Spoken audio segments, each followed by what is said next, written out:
Right, okay, Q2. So it's all about options. There are 4 engine options initially. There's the 1.4 petrol I'm driving, also a little 3-cylinder 1 litre, a couple of diesels, 1.6 and 2 litre. The 2 litre comes with a Quattro 4-wheel drive option. Next year there'll be a 2 litre petrol that comes with Quattro as well, and of course loads and loads of personalisation things that you can do. Tech, Apple CarPlay. Just here we've got a nice screen. You've got Audi Connect with the MMI function down here. You've got the virtual cockpit that was first seen in the Audi TT, which is really great fun to play with. Not really convinced about its usability, but hey, you like it if you've got friends that go wow when they get in your car and see it.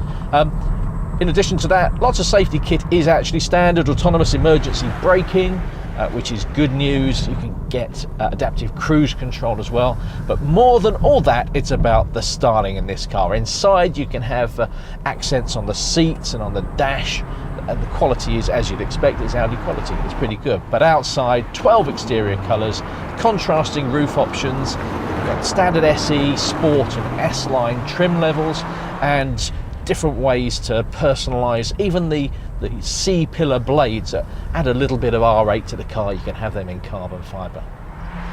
The Audi folk here in Cuba have been talking about a go-kart feel for this car. Now, I thought that belonged to Mini, let's not tell them. But by and large, I think they pretty much achieved it. The steering is so far as we can tell, we haven't really pushed this car.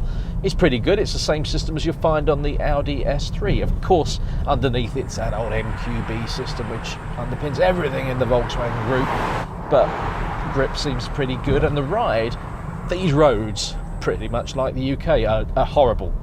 Potholes all over the place, even some nasty metal bits sticking up pointing at you, but it's pretty well judged. It's firm, yes, sporting, yes, uncomfortable. It's riding over some of these worst bumps pretty well, which means it should work okay in the UK. So by and large, for what this car needs to be, and most people are going to be driving these around town, a posing car, isn't it?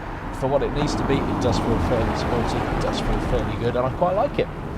Of course you need this car to do some practical things too, and it's not bad.